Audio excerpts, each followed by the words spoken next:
एक एक नेमत के बारे में सवाल करेगा। जरा गौर से सुनिएगा।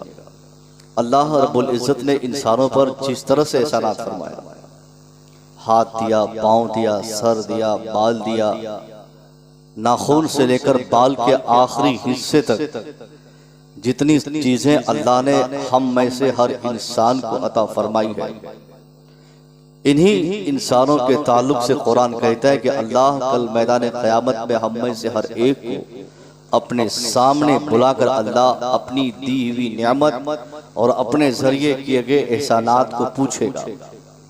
अपने आप में ये कितना गंभीर सवाल होगा जब एक पैदा करने वाला रब अपनी मखलूक से पूछे कि मैंने तुझे पैदा किया, मेरे पैदा करने का जो टारगेट था उस टारगेट को तूने कितना पूरा किया, मेरे पैदा करने का जो मकसद था उस मकसद की तकमील तूने कितना की।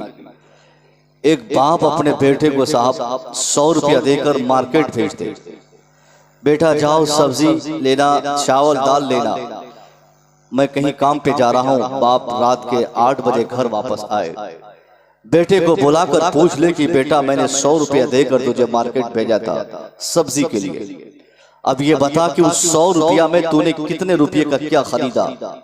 वो बेटा अगर 100 में 95 रुपीस का यानी 95 रुपये का सही सामान खरीदा, जिन जिन चीजों की जरूरत घर में थी, घर माँ ने अगर दाल के लिए कहा तो दाल खरीदा, माँ ने अगर तेल लेने को कही थी तो तेल लिया, बच्चे ने सारा सामान लेकर 95 खर्च हुए। 5 रुपया पॉकेट में बचा था, मार्केट से आते वक्त पान खाने की आदत थी, एक पान उसने खा ली, गुटखा की आदत थी, एक गुटखा खा के खत्म कर दिया, या एक सिगरेट पी लिया।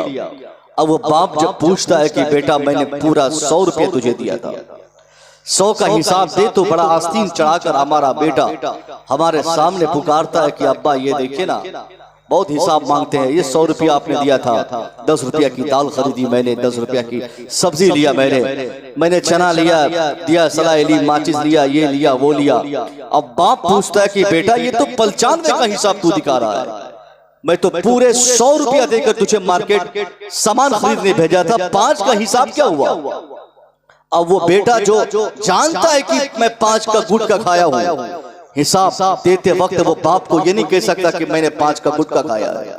एक बेटा अपने बाप के सामने ये नहीं कह सकता कि मैं 5 रुपए का सिगरेट पी के मैंने पैसा खत्म किया है, क्योंकि बेटे को मालूम है अगर मेरे अब्बा को मालूम हो जाए कि मैंने 5 का सिगरेट पिया है तो अब्बा अपनी लाठी उठाकर मेरी पीठ चौड़ी कर देंगे, क्योंकि सिगरेट पीना अखलाकी तौर पे मना है। इसलिए कोई बेटा नहीं चाहेगा कि उसके बाप को यह इल्म हो कि उसका बेटा सिगरेट पीता है। गुटखा खाना एक गलत आदत है, कोई बेटा नहीं चाहेगा कि उसके बाप को यह पता चले कि बाप के पैसे से वो लड़का गुटखा खाता है या किसी के पैसे से वो लड़का क्यों गुटखा खाता है।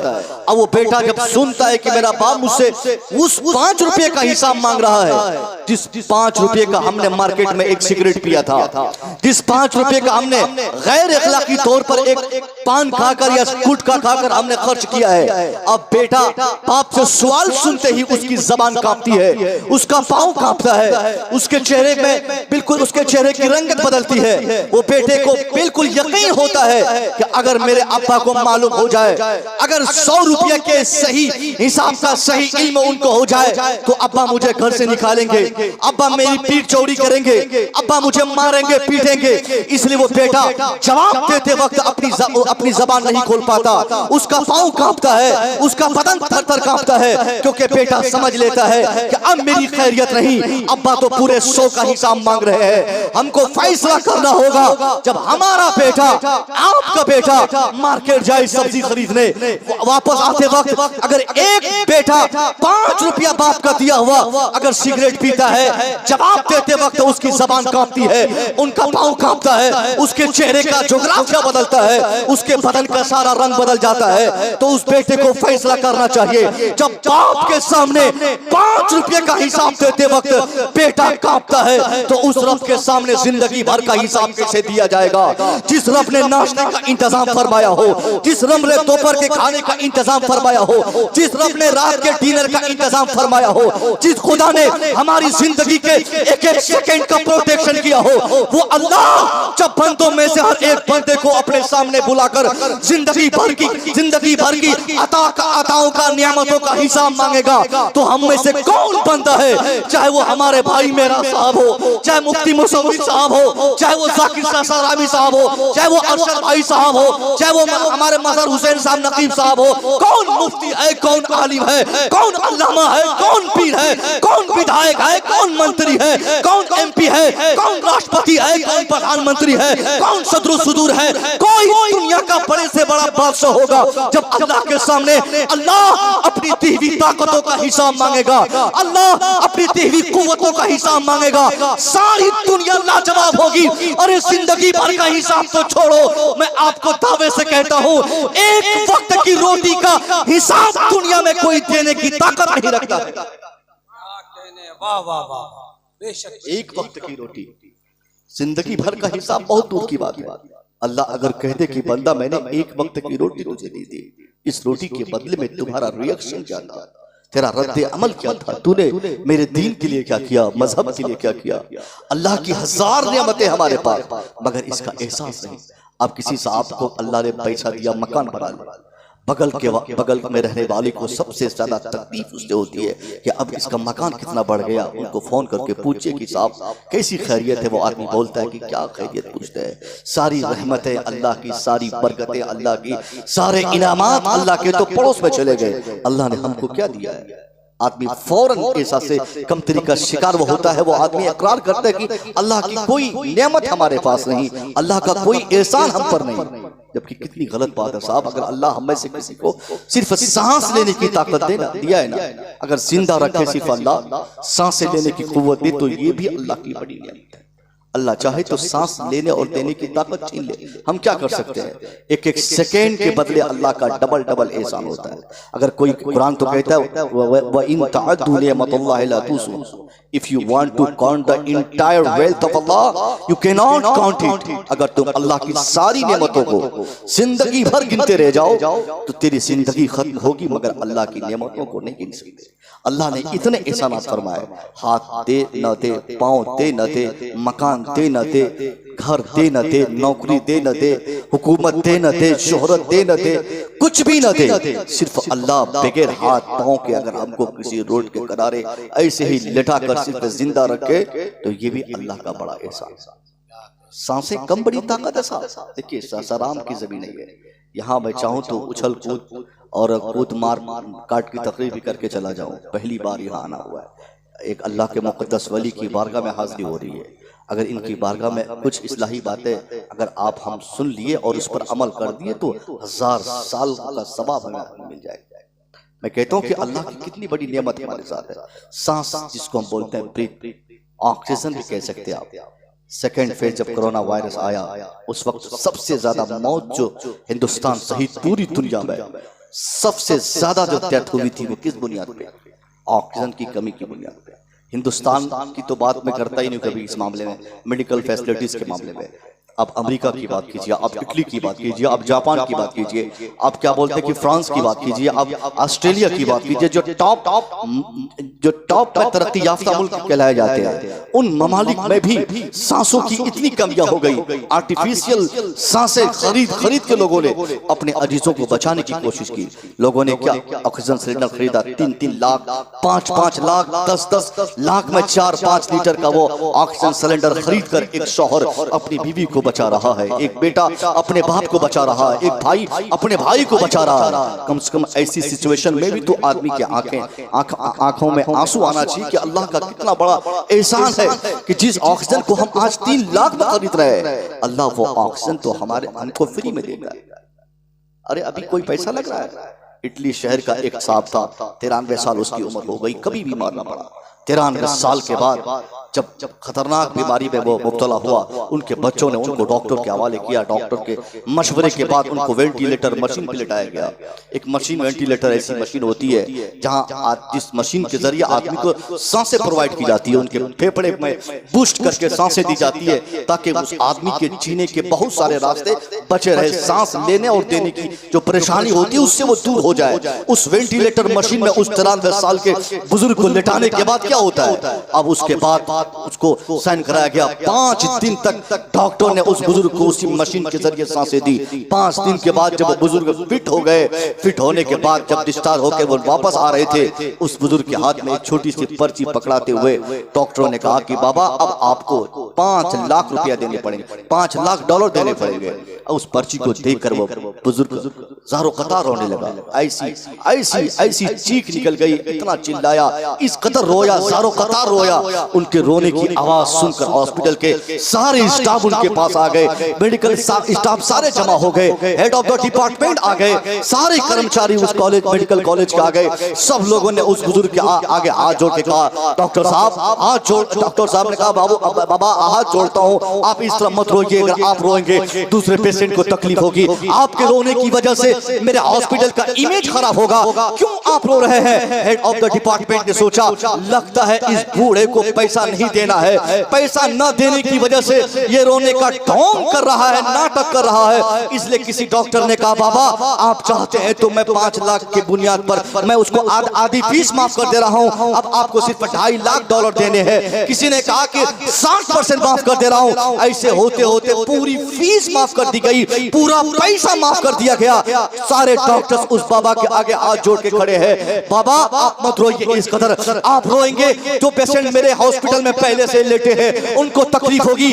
नए मरीज नहीं आ पाएंगे, मेरे हॉस्पिटल का नाम और इमेज खराब होगा। सारे डॉक्टर्स हाथ जोड़ के उस 93 साल के बुजुर्ग के आगे खड़े हैं, मगर वो बुजुर्ग बंद ही नहीं हो रहा है, उसकी आंखें बंद नहीं हो रही है और चीखें तेज हो रही है। सारे डॉक्टरों ने मना करने की कोशिश की, बिल आखिर एक डॉक्टर पूछता है, बाबा आप रोना बंद कर दीजिए, मैं पूरी फीस माफ कर दे रहा हूँ, दवाई के पैसे भी नहीं दे रहे हैं, बेड के पैसे नहीं दे रहे हैं, वेंटिलेटर मशीन के खर्चे नहीं दे रहे हैं। उन सारे डॉक्टरों के सामने इटली शहर का वो 93 साल का बुजुर्ग जो जवाब दिया था, वो जवाब सिर्फ उस वक्त के उस मेडिकल कॉलेज के स्टाफ के लिए काफी नहीं था, बल्कि पूरी दुनिया की इंसानियत की आंखें खोल देने के लिए उस बुजुर्ग का जवाब काफी था। बुजुर्ग ने कहा, ए डॉक्टर तूने क्या समझा कि मैं भिखारी हूँ, तुझे पैसा नहीं दे पाऊंगा? अरे अल्लाह ने इतनी ताकत दी है, इतना पैसा दिया है, इतनी ताकत और इतनी शोहरत दी है, मैं चाहूँ तेरे पूरे मेडिकल कॉलेज को खरीद लूं, मैं चाहूँ तेरे सारे स्टाफ को कई साल तक बिठाकर मुफ्त में तनख्वाह दे सकता हूँ। मेरे रोने की वजह ये नहीं है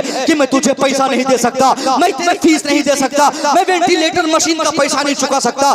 डॉक्टर ने कहा, बाबा फिर दूसरी और क्या वजह हो सकती है? पैसा आपको देना है, पर्ची आपके हाथ में है, रो आप रहे हैं, यहाँ कोई और दूसरी वजह हमें समझ में नहीं आती है। बाबा और क्या वजह है? उन सारे डॉक्टरों को वो 93 साल का बुजुर्ग अपने करीब बुलाया, कहता है तुम लोग मेरे करीब आओ। ए डॉक्टर ये बता, तुम लोगों ने कितने दिनों तक मुझे अपने हॉस्पिटल में रखा? सारे डॉक्टरों ने जवाब दी कि आपको मैंने 5 दिनों तक रखा। कहा वेंटिलेटर मशीन से मेरे फेफड़े में कितने दिनों तक तूने सांसें दी? डॉक्टर ने कहा 5 दिनों तक। वो बुजुर्ग कहता है, अब ये बता कि 5 दिन तक तुमने मशीन का सहारा से हमारे फेफड़े में सांसें पहुंचाई है, यही तो रोने की वजह है। कहा क्यों ये वजह हो सकती है? बाबा कहता है इसलिए ये रोने की वजह है कि जब एक डॉक्टर किसी मरीज को, एक पेशेंट को उसके फेफड़े में एक मशीन के जरिए 24 घंटा अगर उसको ऑक्सीजन देता है तो 24 घंटे में वो डॉक्टर उस पेशेंट से $1 लाख लेता है। यानी एक मरीज एक डॉक्टर के लिए 24 घंटे में $1 लाख का मखरूज होता है। एक डॉक्टर बाबू यही तो मेरे रोने की वजह है कि आज मेरे पास पैसा हो जाए, मैं तुझे पैसा देकर यहाँ से चला जाऊंगा, सांस खरीदने का पैसा देकर चला जाऊंगा, मगर रोने की ये खास वजह यही है कि कल मैदान कयामत में अगर आज तेरी मशीन की फीस के बदले में कल मैदान कयामत में अल्लाह 93 साल की सांसों का हिसाब मांग ले, 93 साल की उम्र का हिसाब मांग ले। मुझे अल्लाह उस जमाने से सांसें दे रहा है जब मैं माँ के पेट में था, बचपने में अल्लाह सांसें दिया, जवानी में अल्लाह सांसें दिया, मैं सोता रहा अल्लाह सांसें दिया। एक डॉक्टर बाबू 5 दिन में मैं चाहूं $5 लाख नहीं $50 लाख तुझे दे दूंगा, मगर अल्लाह अगर एक दिन की सांस का बदला कल मरने के बाद कब्र में मांग ले तो मैं कहां से दे पाऊंगा। नारे तकबीर, नारे रिसालत, मुसव्विर रजा मिसबाही। सुभान ये अल्लाह। रोने की खास वजह क्या है। ये कहें? डॉक्टर की आंखें पटी की पटी रह गई कि बाबा बात तो सही कह रहा है। अब एक सांस जो अल्लाह लेने की ताकत दिया है, अब भी हम में कोई बोलेगा कि अल्लाह हमें कुछ नहीं दिया है। अरे झोपड़पट्टी में अल्लाह रखे तो अल्लाह का एहसान, अल्लाह महल में रखे तो अल्लाह का एहसान।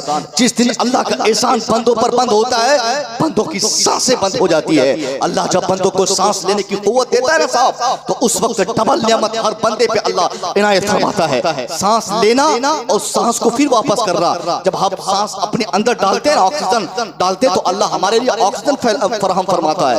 उसी ऑक्सीजन को कार्बन डाइऑक्साइड की सूरत में अल्लाह बाहर निकलने का रास्ता भी अता फरमाता है। उन दोनों काम में कोई एक काम अल्लाह बंद कर दे, या तो ऑक्सीजन हमारे लिए बंद कर दे तब भी मौत यकीनी है। अगर ऑक्सीजन दे दे तो उसे कार्बन डाइऑक्साइड की सूरत में निकालने का रास्ता अल्लाह बंद कर दे तब भी मौत यकीनी है।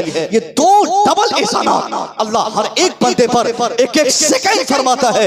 जब भी हम सांसें लेते हैं तो अल्लाह का एक एहसान, एक नहीं डबल एहसान हमारे ऊपर आता है। इसलिए मकान की बात छोड़ के मकान की बात ज़हन पे लाकर आदमी को कभी नहीं रोना चाहिए। नौकरी ना मिले तो कभी घबराना नहीं चाहिए। आदमी के पास पैसा ना हो तो गम नहीं खाना चाहिए। इस एहसास का मुजाहरा करना चाहिए कि अल्लाह कम से कम मुझे उनकी तरह तो नहीं फरमाया जिनको तूने मार दिया है। हमको तू सांसें दे रहा है, जिंदा रखा है, मेरे बाजू में ताकत दिया है, ये तेरा एहसान है। पाँव में ताकत दिया है, ये तेरा एहसान है। बोलने की कुव्वत दिया है, ये तेरा एहसान है। समझने की ताकत दिया है, ये तेरा एहसान है। जिस दिन एक बंदे के अंदर ये एहसास पैदा हो जाए, कसम खुदा की, झोपड़पट्टी में रहकर वो बंदा ऐसी बादशाहत का मजा लेगा कि दुनिया में उससे बड़ा कोई बादशाह ना हो। जो इंसान अल्लाह का एहसान का एतराफ करेगा, असली बादशाह तो वही इंसान माना जाएगा। क्या बात है, वाह, आदमी को तकलीफ कब होती है?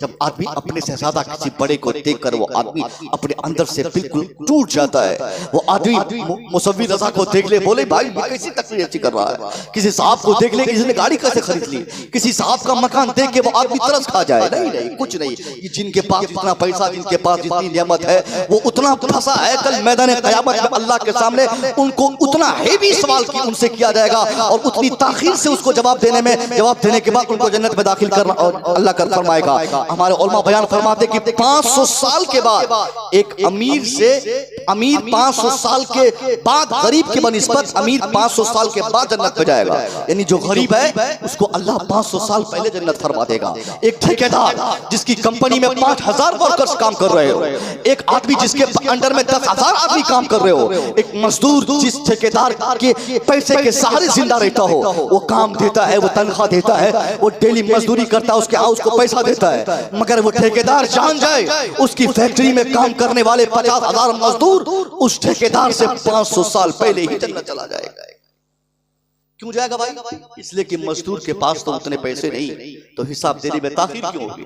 मजदूर कहेगा अल्लाह 200 रुपया मैं पर डे कमाता था, रिक्शा चलाकर, मैं खेत जोत कर, मैं धान काट कर, मैं हल चलाकर 200-400 कमा पाता था। उसी 200-400 रुपया में मैं अपनी बीवी बाल बच्चों की परवरिश करके मैंने जिंदगी खत्म कर दी। वो ठेकेदार फंसेगा जिसके पास करोड़ों पैसे है, वो आदमी फंसेगा जिनकी ऊंची बिल्डिंग है, जिनके पास जितना पैसा उससे अल्लाह उतना सवाल भी तो फरमाएगा। इसलिए ये सब टेंशन छोड़ दीजिए, सिर्फ इस एहसास के साथ जिंदगी गुजारिए कि अल्लाह ने जितनी दौलत और ताकत आपको दी है उसका बेस्ट और सही इस्तेमाल दुनिया में आप और हम अल्लाह की राहों में करें।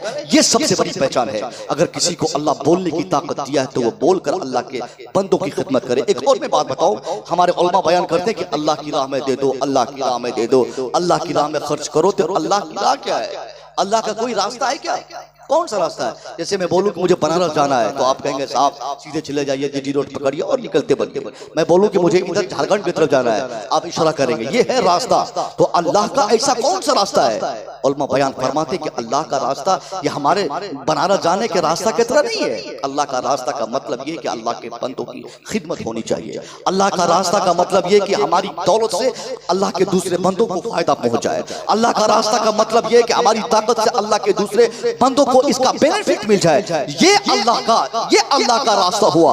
आज ये एहसास अगर हमारे दिल में रहे ना, तो अगर एक आदमी करोड़पति है तो दूसरा आदमी अगर खाकपति है तो करोड़पति आदमी के सहारे खाकपति की भी जिंदगी चल जाएगी। मगर ये एहसास उनके दिल में होना चाहिए। यहाँ कोई नहीं, जो आदमी अमीर है वो और अमीर हो रहा है, जो आदमी गरीब है वो और धंसता जा रहा है। ई रिक्शा का ही जमाना है। एक छोटी सी मिसाल देता हूँ, या आज ई रिक्शा का ऐसा पीरियड आया कि आदमी 10 रुपया दिया 5 किलोमीटर दूर चला गया। मगर इस ई रिक्शा के आधुनिक दौर में भी पैदल रिक्शा वाला, पांव के रिक्शा वाले आज भी हमारे चौक और मार्केट में नजर आते हैं। सुबह से शाम तक रिक्शा वाला खड़ा है, उस पर कोई सवारी नहीं करता, उसको कोई नहीं बुलाता, क्योंकि आदमी के पास सोचता है कि मेरे पास टाइम है नहीं, मैं फौरन 5-10 रुपया दूंगा फौरन पहुंच जाऊंगा, फौरन 5 रुपया दूंगा टेम्पू में बैठूंगा फौरन पहुंच जाऊंगा। मगर 5 बजे सुबह हमारे चौक पर जो रिक्शा लेकर एक गरीब मजदूर आदमी ताकत से जो रिक्शा चलाता है, पांव से जो रिक्शा चलाता है, वो 5 बजे सुबह से 10 बजे रात तक वो हमारे मार्केट में है, मगर उस पर कोई निगाह ही नहीं डालता है। मैं कहता हूँ साहब, हमदर्दी का मतलब ये होता है कि अगर आपके पास पैसे हो ना,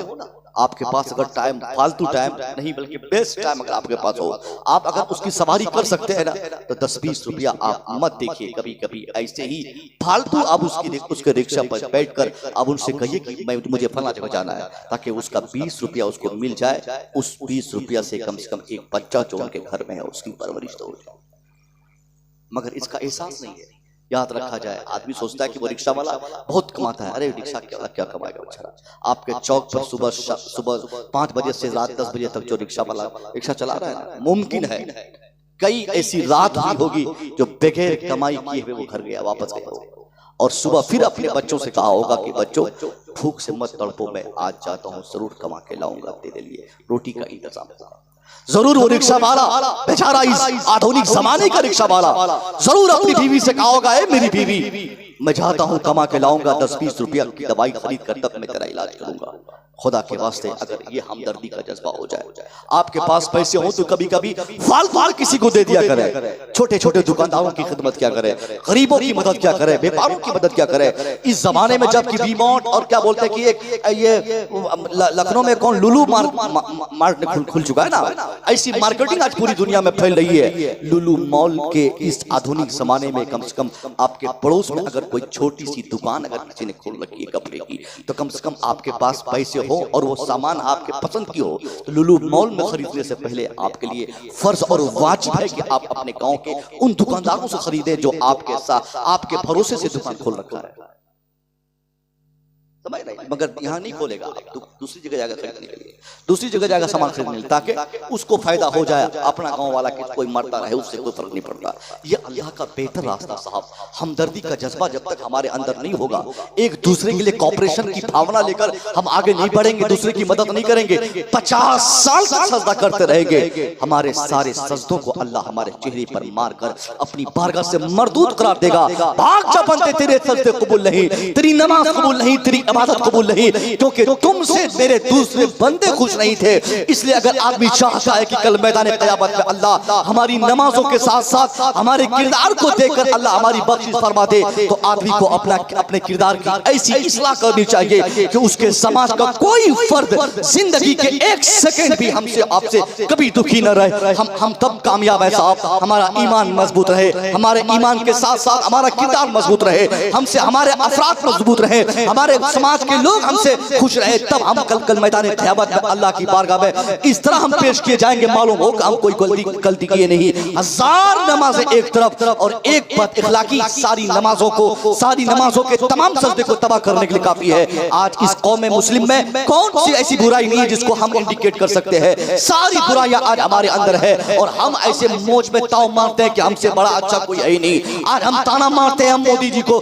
गाली देते हैं, हम योगी जी को बुरा भला कहते हैं, हम अमित शाह को बुरा भला कहते हैं, हमको लेकिन शर्म नहीं आती? अरे योगी जैसा नेता तो आज तक मैंने कभी देखा नहीं, मोदी जैसा नेता तो मैंने आज तक कभी नहीं देखा। ये मैं कैमरे के सामने बोल रहा हूँ, कोई जवाब नहीं मोदी जी का, कोई जवाब नहीं योगी का, कोई जवाब नहीं अमित शाह का। इसलिए कोई जवाब नहीं है क्योंकि उन लोगों ने जिस काम के लिए हुकूमत पाई है, जिस काम के लिए लोगों ने उनको वोट दिया है और जो कहकर अपने लोगों से उन लोगों ने वोट लिया है, वो अपना काम ईमानदारी से कर रहा है। उन्होंने इलेक्शन पीरियड में लोगों से कहा था हमको जिताओ, हम इन लोगों के घरों में बुलडोजर चलाएंगे। उनको लोगों ने जिताया है, वो ईमानदारी से अपने लोगों को खुश कर रहा है, अपने काम में ईमानदार है, अपने मिशन में सच्चा है, अपने काम में लगा हुआ है। मगर हम भूल गए कि हमारा काम क्या है, हमने फरामोश कर दिया कि हमारा काम क्या है। हमने सिर्फ गाली देने में अपना टाइम वेस्ट किया, हमने उनको सिर्फ अज़ियतें पहुंचाने में अपना टाइम वेस्ट किया। कभी हमने ये नहीं समझा कि वो अपना काम किए जा रहा है, कम से कम हम तो अपना काम किए जाए, हम तो अपना काम करे जाए। अगर एक मुसलमान अपना काम ईमानदारी से कर लेगा, दुनिया की कोई ताकत चाहे एनआरसी लाए, चाहे कोई भी कानून लेके आ जाए, मुसलमान को देश से निकालना तो दूर की बात है, उसके घर और दर से कोई निकालने वाला तैयार नहीं होगा। मगर मुसलमान पहले कानून इस्लाम पे अमल तो कर ले। मुसलमान अपने बच्चों को ऐसी मजबूत हैसियत से उनको मजबूत कर दे, इस हैसियत से उनको भाला कर दे कि दुनिया की कोई ताकत मुसलमान के बच्चे को डरा ना सके। आज कौन सी कमी है? कौन मुसलमान चाहता है कि मेरा बेटा आईएएस ऑफिसर बन जाए? मुसलमान बस खाओ पियो मर जाओ, काम खत्म है। पंजाब भेजा, 5-7 लाख रुपया बेटा कमा के 2-4-10 साल में दे दिया, मकान बना लिया। अब बाप सोचता है कि बेटे ने अपनी फर्जियत अदा कर दी और मैंने भी अपनी फर्जियत को खूब अदा कर दिया। यानी बाप सोचता है कि बेटा पैदा करके सऊदीया भेज दे और बेटा सोचता है सऊदीया से जाकर पैसा घर भेज दे, बस इतना ही काम हमारा रह गया। कितने मुसलमान अपने बच्चों को पढ़ाने के लिए सबसे ज्यादा जोर लगाते हैं। मुसलमान अपने बच्चे को सही से मैट्रिक नहीं करा पाता कि उसको उससे कमाने की फिक्र करता है कि जल्दी से इसको भी सऊदी भेजे, इसको भी पंजाब भेज दे, इसको भी दिल्ली भेज दे, इसको भी कलकत्ता भेज दे, ताकि जल्दी से मेरा बेटा कमा के लाएगा, पड़ोस के 5 मंजिला मकान की तरह मेरा भी मकान हो जाए। पड़ोस में जो जिस शख्स ने गाड़ी ली है मैं उससे महंगी गाड़ी खरीदूंगा, क्योंकि अल्लाह ने मुझे बेटे दिए हैं। आज 5 बेटों में कोई बेटा मैट्रिक नहीं कर सका, सही से इंटर नहीं कर सका, कोई बेटा ग्रेजुएट नहीं हो पाया, कोई बेटा एमए तक नहीं पढ़ सका, कोई बेटा अच्छा ऑफिसर नहीं बन सका। बस वही बिजली का काम करना, रिक्शा चलाना, ठेला फोड़ना, ये करना वो करना, चना बेचना, कोई कारीगर बन जाना, कोई फैक्ट्री में क्या बोलते हैं कि वो कोई गुलामी करना दूसरों की। मगर कोई मुसलमान ये नहीं समझता कि आज अगर हम चाहते हैं कि मजबूत हैसियत से इस हिंदुस्तान के एक ऐसे बाशिंदे बन जाए जहां हमको देखने के लिए, हमको समझने के लिए दूर दूर के लोग आ जाए और ये समझे कि आखिर ये क्यों इतनी तेजी से तरक्की कर रहा है। आज जो इस्लाम तरक्की किया ना साहब, इस्लाम की तरक्की के पीछे एक रीजन ये भी है कि मजहब इस्लाम ने सबसे ज्यादा अपने मानने वालों को पढ़ने की तबलीग इस्लाम ने की है। मुसलमान जहां जहां जिस कदर तालीमी माहौल को सरगर्म करते रहे, मुसलमान वहां सबसे ज्यादा कामयाब रहे। आज हिंदुस्तान में हमारी तालीमी शरह कितनी है? जमात से ज्यादा गरीबी हमारी परसेंटेज है। हमारे बच्चे जमात के बच्चों से ज्यादा, गरीब के बच्चों से ज्यादा, गैर मुस्लिमों के बच्चों से ज्यादा कम पढ़े लिखे हैं। यानी हमारे बच्चे 30% 40% तो ऐसे ही जाहिल रहते हैं। उसके बाद अगर कोई पढ़ते भी है तो मैट्रिक पढ़ने के बाद आधे छड़ जाते हैं, इंटर करने के बाद उसके बाद आधे छड़ते हैं। बहुत मुश्किल से 1000 बच्चों में एक बच्चा, हमारी जमात का 1000 बच्चों में एक बच्चा इंजीनियर बन पाता है, एक बच्चा 1000 बच्चों में अच्छा डॉक्टर बन पाता है, एक बच्चा हमारी जमात में अच्छा आलिम दीन बनकर तैयार होता है। मैं पूछता हूँ 1000 बच्चों में अगर एक इंजीनियर बन जाए तो कौम पर क्या एहसान होगा? कौम के लिए आप क्या कर सकते हैं? 5000 बच्चों में अगर एक डॉक्टर बन जाए तो कौम की क्या भलाई इसमें है? कौम की भलाई उसी में है। अगर 5000 बच्चे हमारे पास है तो 5000 बच्चे पढ़े लिखे हो, जब तक सारे बच्चे पढ़ेंगे नहीं, मुसलमान किसी कीमत पे तरक्की नहीं कर सकता। मुसलमान कभी अपना फिर वो वक्त नहीं देख सकता। इसलिए मैं आपसे गुजारिश करना चाहूंगा, अगर आप चाहते हो कि वक्त का बादशाह भी आपसे डरे, वक्त की हुकूमत भी आपकी माने, वक्त का बहुत बड़ा जालिम भी आपके पास घुटना टेक दे, तो इसके लिए तलवार उठाने की जरूरत नहीं, इसके लिए बम फोड़ने की जरूरत नहीं है, इसके लिए एहतजाज करने की जरूरत नहीं है, इसके लिए चीखने और चिल्लाने की जरूरत नहीं है, इसके लिए आगजनी की जरूरत नहीं है, इसके लिए योगी मोदी अमित शाह को गाली देने की जरूरत नहीं है। अगर किसी एक चीज की जरूरत है वो इस चीज की है कि आप तालीमी माहौल को सरगर्म करें, आप एजुकेशन सिस्टम पर बल दे दें। जिस कदर आपके बच्चे पढ़ते रहेंगे आपका समाज तरक्की करता चला जाएगा। आपके बच्चे पढ़ते रहेंगे, जिस दिन आपके बच्चे आईएएस ऑफिसर बन जाए, दुनिया में कोई ताकत नहीं है जो इस्लाम के खिलाफ उस आईएएस ऑफिसर के इर्द गिर्द कोई आवाज उठा सके। कल क्या आज ही एक फैसला आया है जो नहीं आना चाहिए था। मैं इस संवेदनशील माहौल में ऐसी तकरीर करने का आदी नहीं हूँ, मगर बात आ गई तो बोल दे रहा हूँ। अभी वो ज्ञान वापी वाला मैटर आज सॉल्व हो गया, कुछ हद तक सॉल्व हो गया। यानी फैसला सुना दिया गया कि तोड़ो मारो भगाओ हटाओ इन लोगों को। और हम मुसलमान सिर्फ टीवी देखकर, मोबाइल देखकर, अखबार पढ़ के रोते हैं, हजरत ये क्या हो रहा है, मौलाना साहब ये क्या हो रहा है, मस्जिदें तो हमारी शहीद हो रही है, मदारिस पे हमारे बुलडोजर चल रहे हैं, हमारे बच्चों को बांध बांध कर बिजली के खंभे में मारा जा रहा है। कभी तबरेज अंसारी, कभी पहलू खान, कभी किसी और साहब को बांध बांध कर मखसूस नारे लगाने पर लोग मजबूर कर रहे हैं। मौलाना साहब ये क्या हो रहा है, उन जालिमों के खिलाफ हम केस कर रहे हैं, फैसला उनके हक में जा रहा है। हम केस करें, हाई कोर्ट का जज, सुप्रीम कोर्ट का जज उनके हक में फैसला दे रहा है, और हमारे पास रोने के लिए आंसू भी नहीं मिल पाते हैं। मुसलमानों, ऐसे क्रिटिकल माहौल में चीखने, चिल्लाने, रोने और गिड़गिड़ाने से काम नहीं चलेगा। अगर आप चाहते हो कि हिंदुस्तान नहीं बल्कि पूरी दुनिया में हर फैसले आपके हक में आए, तो इसके लिए एहतजाज करने की जरूरत नहीं है, इसके लिए किसी जज को गाली देने की जरूरत नहीं है, इसके लिए किसी मुख्यमंत्री को गाली देने की जरूरत नहीं है, इसके लिए अपने बच्चों को पढ़ाने की जरूरत है। आप भी अपने बच्चों को पढ़ाकर जजेस बना दो, आप भी अपने बच्चों को पढ़ाकर वकील बना दो। मैं कहता हूं, ये वापी मस्जिद का मामला हो या कोई और मस्जिद का मामला हो, उन तमाम केसेस में हमारे कितने बच्चे वकील थे जो उस केस में इंटरफियर किए? कौन सा जज था जिसने फैसला सुनाया? जाहिर साहब, जब जज उनका होगा फैसला उनके हक में जाएगा। वकील जब उनका बेटा है तो वकालत उनके हक में करेगा। कुर्सी जब उनकी है तो फैसला भी उन्हीं की तरफ से आएगा। मकान जब उनका है तो कानून उनका चलेगा। आप अगर चाहते हो कि हर मामले में फैसले आपके हक में आए, तो इसके लिए एक ही रास्ता है कि आप भी अपने बच्चों को IAS ऑफिसर बना दो, आप भी अपने बच्चों को वकील बना दो, आप भी अपने बच्चों को जजेस बना दो। जिस दिन आपका बेटा, हमारा बेटा पढ़ लिख कर हाई कोर्ट का, सुप्रीम कोर्ट का, सिविल कोर्ट का वकील और जज बन जाए, खुदा की कसम उस दिन से कोई फैसला जालिम के हक में नहीं होगा, सारे फैसले ईमान वालों के हक में आए। अरे माँ बाप तो पढ़ाते ही हैं साहब, कौन बाप चाहता कि मेरा बेटा नहीं पढ़े? कौन बाप नहीं चाहता कि उसका बेटा पढ़कर अच्छा इंजीनियर नहीं बने? बेटे इतने बदतमीज निकल गए कि बाप की गाड़ी कमाई को ऐसे पान, पुड़िया और सिगरेट, बीड़ी, नशे में, फिल्म देखने में और साथियों के साथ वो अपाची पल्सर 220 पल्सर को चलाने में, 220 और लेके उड़ने में ऐसा मगन रहता है कि उसको पता नहीं कि अपना कीमती वक्त, जवानी का वक्त, जिस वक्त पढ़ लिख कर उस बच्चे को अपने गांव के लिए, खानदान के लिए, अपने समाज के लिए नाम रोशन करना था, कुछ करना था, उस इम्पोर्टेंट पीरियड में उसका बेटा अपने साथियों के साथ वो अपना टाइम, कीमती टाइम वेस्ट कर रहा है।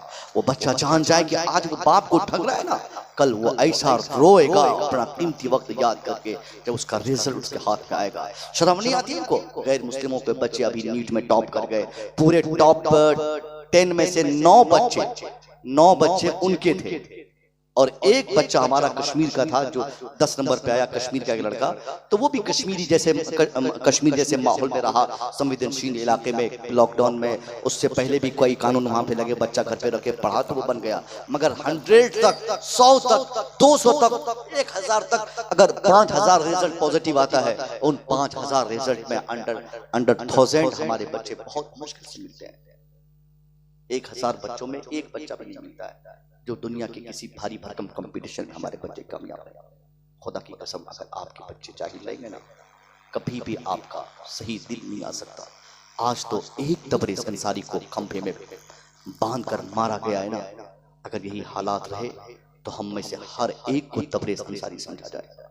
हम में से हर एक को पहलू खान समझ कर दुनिया इस्तेमाल करेगी। सबसे बड़ी ताकत इल्म की ताकत है। गुर्बत में भी अगर आदमी पढ़ ले, गुर्बत ये कोई बहुत बड़ा फैक्टर नहीं है। आज सब 500,000 रुपया कमाते हैं। अगर कोई सबसे कम कमाता है ना इस दौर में, तो हमारे मौलवी साहब है। मौलवी के अलावा सब लोग खुशहाल है।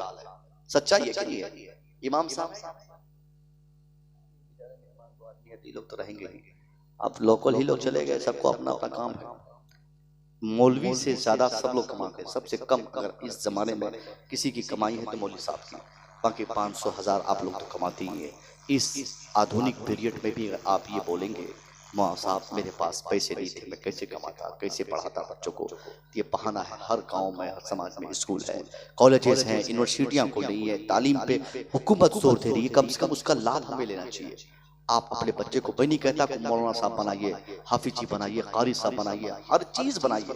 आपके बच्चे दीनी तालीम से भी आरास्ता हो, दुनियावी तालीम से भी आरास्ता हो, दोनों तरह की तालीम। अगर मौलाना बनाइए तो खालिस मौलाना मत बनाइए, और अगर डॉक्टर ही बनाइए तो खालिस डॉक्टर मत बनाइए। खालिस डॉक्टर बनाएंगे तो पैमान बनेगा, खालिस डॉक्टर बनाएंगे तो शैतान बनेगा। आज शैतान डॉक्टर को देखते हैं, गरीब आदमी के फेफड़े निकाल दिए जाते हैं। शैतान डॉक्टर एक मजबूर औरत उसके पास जाए और कहे कि डॉक्टर साहब मेरे पेट में बहुत दर्द है, अमल के पीरियड कंप्लीट हो चुके हैं। एक गरीब बेचारा अपनी बीवी को लेके पहुंचता है, वो डॉक्टर सर से पांव तक उस औरत को देखता है, समझ लेता है आ गई बकरे की अम्मा ज़बा होने के लिए, अब कर देना पड़ेगा।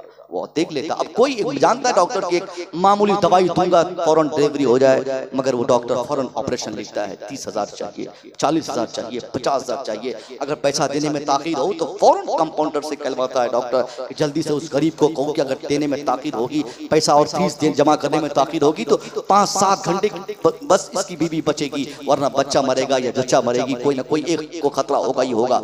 गरीब आदमी मकान बेच कर, जमीन बेच कर, जेवरात बंधक रख कर फिर उस डॉक्टर के आगे वो फेर चढ़ाता है, डॉक्टर साहब मेरे बच्चे को बचा लीजिए, मेरी बीवी को बचा लीजिए। वो डॉक्टर करता है जो डॉक्टर खालिस डॉक्टर होता है, जिनको दीन नहीं मालूम।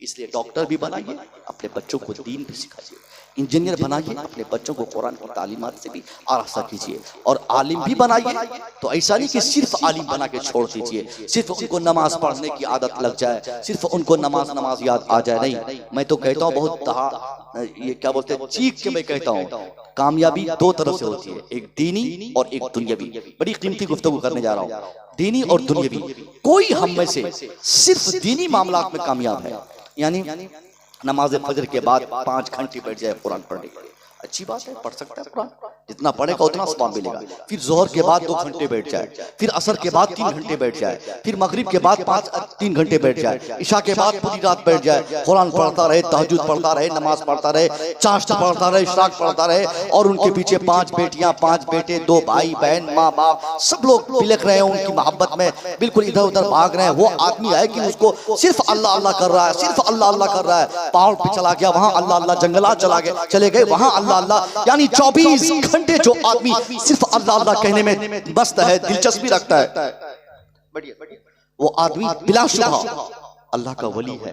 जाहिर है जो आदमी चाश्त पढ़ेगा, इशराक पढ़ेगा, नमाज पढ़ेगा, फजर पढ़ेगा, जोहर पढ़ेगा, वो वली, वलायत की निशानी यही है कि वो आदमी अल्लाह अल्लाह करता रहे। मगर उससे बड़ा वली वो है जो आदमी अल्लाह के बंदों के बीच रहकर अल्लाह अल्लाह करता है, जो अल्लाह के दूसरे बंदों की मदद और उसका ख्याल करके अल्लाह अल्लाह करता है। कामयाबी 2 तरह की, दीन भी कामयाब हो, हमारी दुनिया भी कामयाब हो। कोई सिर्फ दीनी मामलात में कामयाब है और दुनियावी मामलात में वो कमजोर है, वो आदमी 100% कामयाब नहीं माना जाएगा। अगर कोई आदमी सिर्फ दीनी मामला, दुनियावी मामला में कामयाब है और दीनियात में वो कमजोर है, तब भी वो 100% कामयाब नहीं है। अगर 100% आप अपने बच्चों को कामयाब करना चाहते हैं तो बच्चों को बचपने में कुरान पढ़ाइए, दीन की तालीमात से आरास्ता कीजिए। उसके बाद अपने बच्चे को डॉक्टर बना दे, अपने बच्चे को इंजीनियर बना दे, अपने बच्चे को एक ऑफिसर बना दे। एक आदमी जब कुरान हदीस पढ़ के अपने बच्चे को फिजिक्स, केमिस्ट्री, बायोलॉजी पढ़ाएगा, कसम खुदा की, एक लड़का जो पहले कुरान पढ़ा रहे, बाद में फिजिक्स पढ़ ले, पहले हदीस पढ़ ले, बाद में केमिस्ट्री पढ़ ले, पहले फरमाने मुस्तफा पढ़े, फिर किसी साइंटिस्ट का फार्मूला पढ़े, दोनों चीज को पढ़ लेगा, उस बच्चे की दुनिया भी बदल जाएगी, आखिरत भी बदल जाएगी। वरना सिर्फ एक पहलू को पढ़ने से कभी 100% कामयाबी नहीं मिल सकती है। इसलिए सबसे बड़ी ताकत यह है कि मुसलमान अपने माहौल में अगर चेंज चाहता है तो अपने बच्चों को पढ़ाने के लिए आगे बढ़े। अपने बच्चों को जब तक पढ़ाएगा नहीं, बच्चा दीन भी नहीं समझ सकता, वो बच्चा अपने मजहब को नहीं समझ सकता, बच्चा अपने वालिदैन की कदर नहीं कर सकता, बच्चा कानून इस्लाम नहीं जान सकता। इमाम साहब 5 साल से समझा कर थक जाए मगर उस पर कोई असर नहीं पड़ सकता जब तक वो खुद से कुरान पढ़कर कुरान से दिलचस्पी नहीं लगाएगा, जब तक वो अल्लाह के फरमान को अपनी निगाहों से पढ़ नहीं लेगा, देख नहीं लेगा, तब तक रियल मोहब्बत इस्लाम से, इस्लाम के कानून से हमारे बच्चों को नहीं हो सकती है। आज कितनी बुराइयां मुसलमानों में है, तमाम बुराइयों में एक बुराई ये भी है कि आज मुसलमान बड़े शौक से अपने दिल में ये बात जमा लिया है कि हमारी बेटी बगैर निकाब के मार्केट जाएंगी, लोग कहेंगे कि ये साहब किसी अमीर की बेटी है, तब तो निकाब नहीं पहनी हुई है। यानी जिसके बदन में जितना शॉर्ट कपड़ा रहे, जितना कमजोर कपड़ा रहे, रहे, जितना बारीक कपड़ा रहे, वो ऐसा गुमान करता है कि हमारे बच्चे बच्चियां जिस कदर बेतमीजी मार्केट में करेंगे उस कदर हमारी शोहरत होगी, हमारा नाम होगा।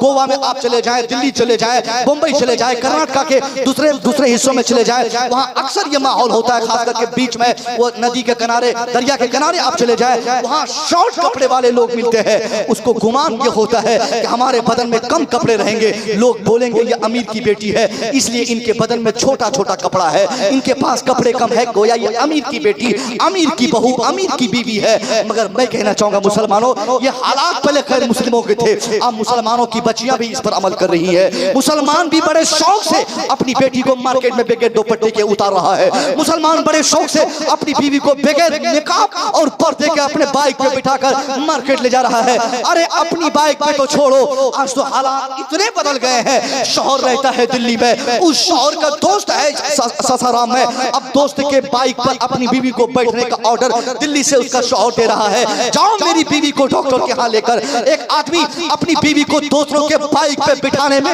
आज वो किस तरह खुश हो रहा है, एहसान मानता है अपने दोस्त का कि शुक्रिया मेरे दोस्त, कम से कम तूने मेरी बीवी को अपने साथ बिठाकर शॉपिंग तो करा दिया, तूने दवाई तो दिला दी। खुदा की कसम दोस्तों, अगर इस्लाम समझने का मन और उसकी तबीयत आपकी है तो मुझसे सुनो, इस्लाम मजहब वो है अपने तेवर के साथ बैठकर गुफ्तगू करना, अपने तेवर के साथ खलवत करना, उसके साथ बैठना, उनसे बातें करना, उनके साथ तन्हाई के 2-4 मिनट क्या 2-4 सेकंड भी गुजारना हमारी बेटियों पे हराम है। ये इस्लाम का कानून कहता है। अपने तेवर के साथ, जो रियल तेवर है, अपने भाई के साथ, यानी अगर हम शौहर है किसी औरत के शौहर है तो हमारी बीवी के साथ मेरा भाई तन्हाई में 1 सेकंड भी नहीं बैठे, ये इस्लाम का कानून है।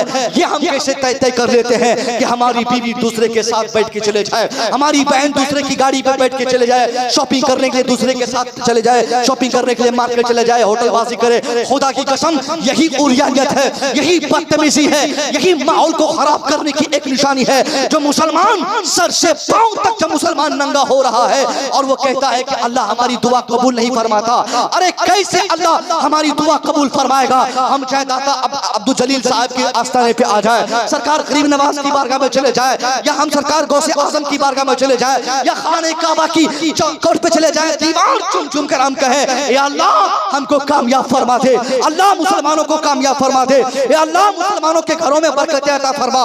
मुस्तफा करीम ने फरमाया था मुसलमान के घरों में अगर उनकी बेटियों के सर से एक बाल भी, किसी मुसलमान के घर की बच्चियों के सर से एक बाल भी अगर दूसरों की निगाहों के जीनत बन जाए, अल्लाह उस मुसलमान की आबादी, माहौल, सोसाइटी, घर, गांव और इलाके से अल्लाह दुआओं की बरकतों को उठा लेता है। वहां दुआ कबूल नहीं होती है जहां सर का एक बाल भी, अगर मेरी बीवी है, मेरी बीवी का बाल अगर किसी गैर ने देख लिया, गैर ने देख लिया का मतलब यह है कि मेरी बीवी की मर्जी भी उसमें शामिल हो और देखने वाले की मर्जी शामिल हो, इसी को तो बेहयाई कहते हैं।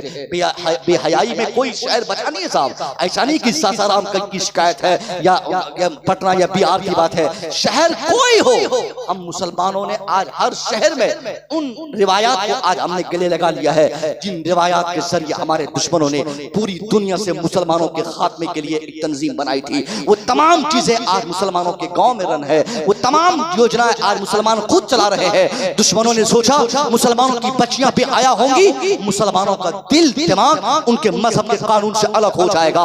उन लोगों ने योजना बनाया और उस योजना पे आज हम धड़ल्ले से काम किए जा रहे हैं। हमारे दुश्मनों ने हमारे खात्मे के लिए योजना बनाया कि मुसलमानों का दिल उनके उलमा से अलग कर दो, इस्लाम कमजोर हो जाएगा।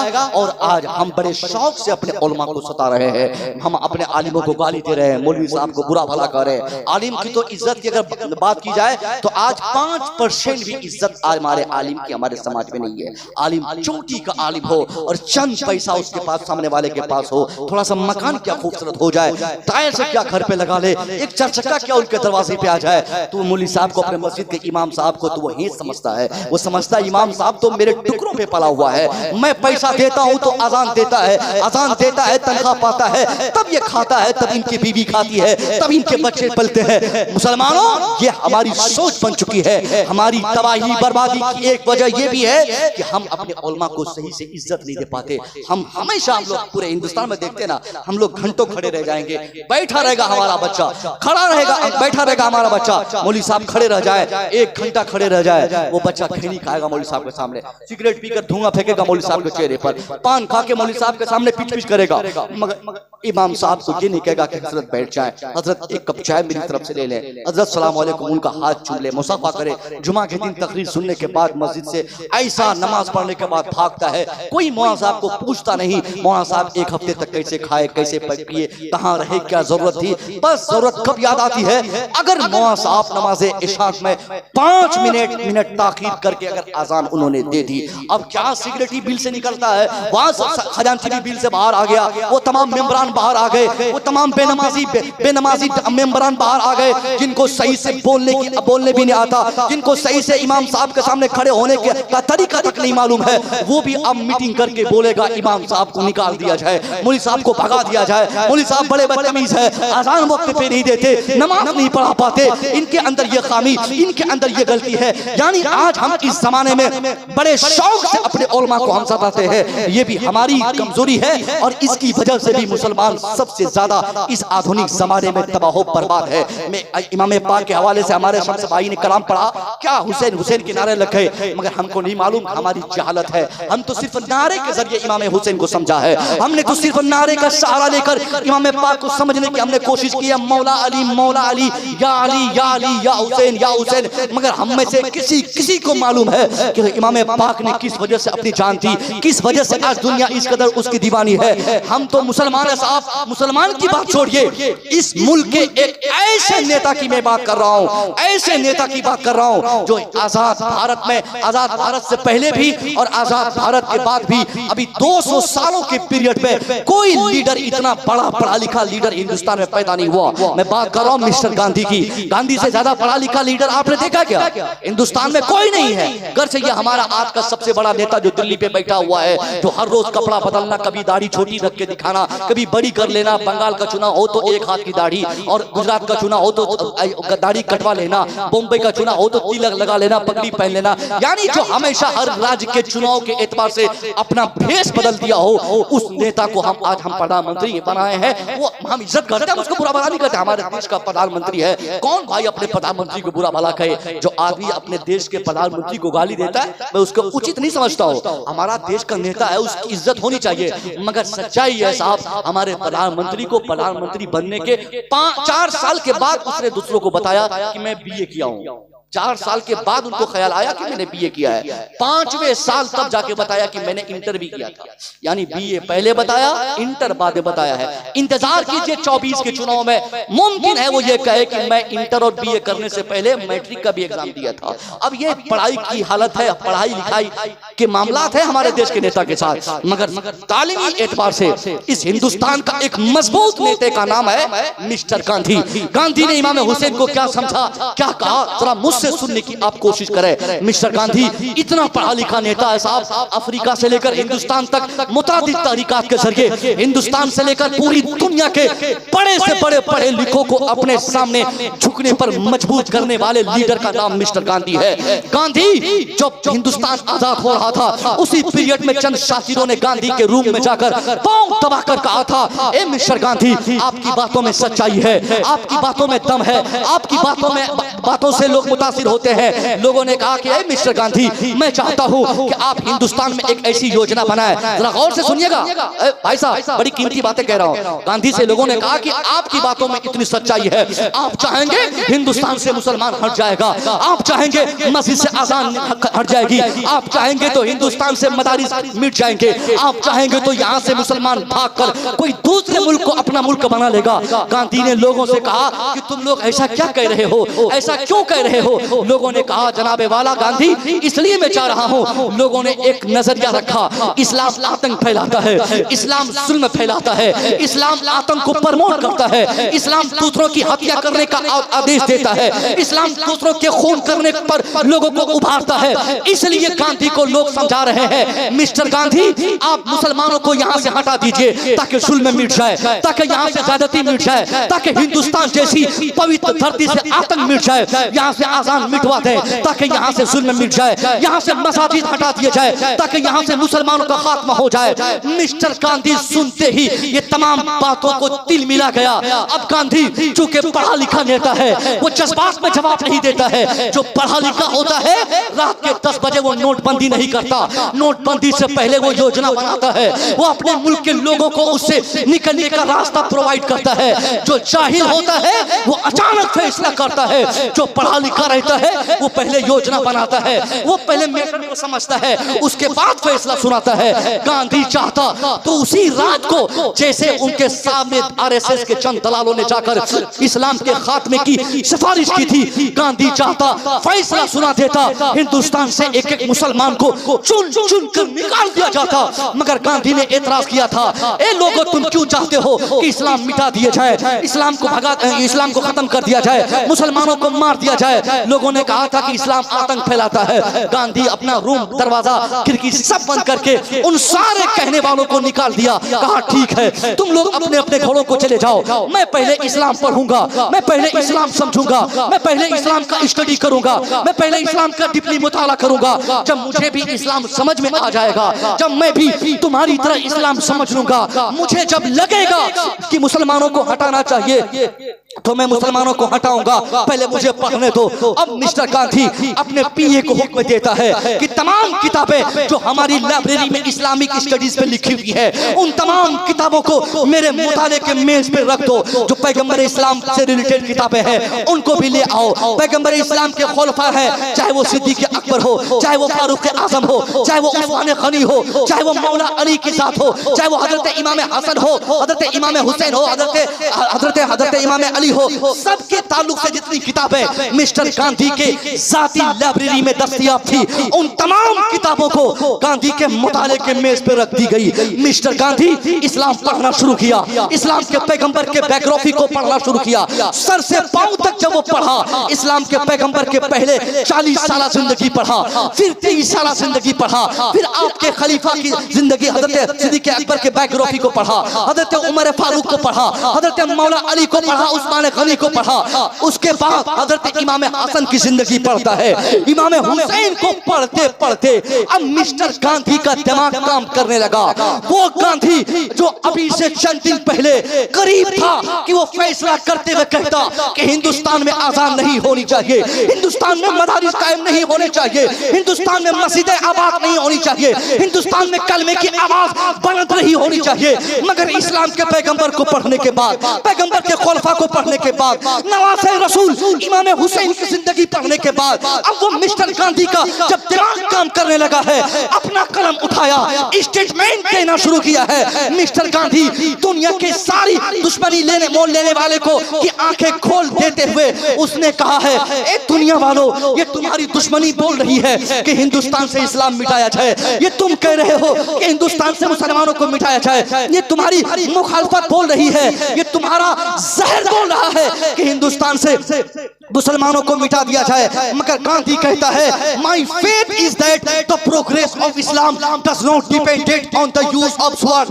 गांधी कहता है, ए मेरे देश के आरएसएस से ताल्लुक रखने वाले सुनो, तुम कहते हो कि इस्लाम आतंक फैलाता है, ये तुम्हारा मानना है, ये तुम्हारा विश्वास है, इस पर तुम्हारा यकीन है, क्योंकि तुम जाहिल हो, तुम अनपढ़ हो, तुम जालिम हो, तुम जाबिर हो, तुम अनपढ़ हो, तुम अंधे हो। मगर मैंने पढ़ा है इस्लाम को, मैंने पढ़ा है इस्लाम के पैगंबर को, मैंने पढ़ा है पैगंबर के नवासे को, मैंने पढ़ा है पैगंबर के खुलफा को, मैंने इस्लाम को डीपली मुताला किया है। मेरा यकीन कहता है, गांधी क्या कहा, my faith is that the progress of Islam does not depended on the use of sword. वो कहता है, मेरा यकीन कहता है, मेरा विश्वास कहता है कि इस्लाम तलवार के जोर से दुनिया में नहीं फैला है। गांधी कहता है, ए दुनिया वालों, आज जो इस्लाम चारों तरफ फैल रहा है, हर सुबह इस्लाम की, हर शाम इस्लाम की, हर दिन इस्लाम का, हर घड़ी मुसलमानों की, हर दिन तादाद मुसलमानों की बढ़ रही है। इसके पीछे तलवार का कोई अमल दखल नहीं है, तलवार से इस्लाम की तरक्की नहीं हुई है। गांधी पूरे मैटर को साफ करते हुए कहता है, but the progress is that a supreme sacrifice of इमाम हुसैन। वो कहता है इस्लाम की जो तरक्की आज हो रही है या होते आई है, इसके पीछे तलवार का कोई अमल दखल नहीं। अगर किसी चीज का किरदार है, किसी एक शख्स की खिदमत और कुर्बानी है, वो औलादे रसूल हजरत इमाम हुसैन की खिदमत और कुर्बानी का नतीजा है जो इस्लाम यहां तक पहुंचा है। क्या कहा गांधी? ये हुसैन की कुर्बानी का नतीजा है जो इस्लाम यहां तक पहुंचा है। गांधी इतना समझ गया, मगर मौला अली का नारा जोश में लगाकर अपने मुहर्रम को रंगीन करने वाले मुसलमानों के बच्चे को यह इल्म नहीं है कि इमाम पाक ने अपनी कुर्बानी क्यों दी थी। जिस शराब के खात्मे के लिए मेरे इमाम ने अपने साथ अपने मानने जानने वालों के 72 जानों को आपने जान न समझा, एक एक करके एक इमाम ने कभी भांजा को, कभी भाई को, कभी भतीजे को आपने कटाया, आपने शहीद किया। उस इमाम पाक का नाम आज इस जमाने में ऐसे ऐसे शराबी लेते हैं जो बरसों से शराब नहीं पिया हो। अगर मुहर्रम के महीने में सासाराम के अखाड़े में अगर उनको घुसने का मौका मिल जाए तो एक गिलास ताड़ी पिए बगैर वो जाएगा। वो अपने लिए फर्ज से ऐन समझता है कि आज भी अगर ताड़ी नहीं पिएंगे तो कब पिएंगे, आज भी शराब के नशे में घोलटेंगे नहीं तो कब घोलटेंगे। यानी आज हमारा मुहर्रम को मनाने का तरीका ऐसा यजीदाना तरीका साहब कहीं से देखने को नहीं मिलता कि मुसलमानों का माहौल और समाज है। खुदा की कसम, सच्चा मुसलमान वही होगा जो इस्लाम को सच्चे दिल से सेलिब्रेट करेगा, इस्लाम के पैगंबर की जिंदगी पढ़ेगा, उस पर अमल करने की कोशिश करेगा। मुसलमानों के समाज में आज इस तरीके से बेरहरवी है। मैं बात पहले पर्दे की किया था, 2-4 मिनट और मैं आपका ले लूं ताकि मैटर क्लियर हो जाए। आज हमारी बच्चियां, हमारे बच्चे शौक से मार्केट में बेहयाई करते हैं। किसी का बेटा, किसी की बेटी साथ में चले जाए,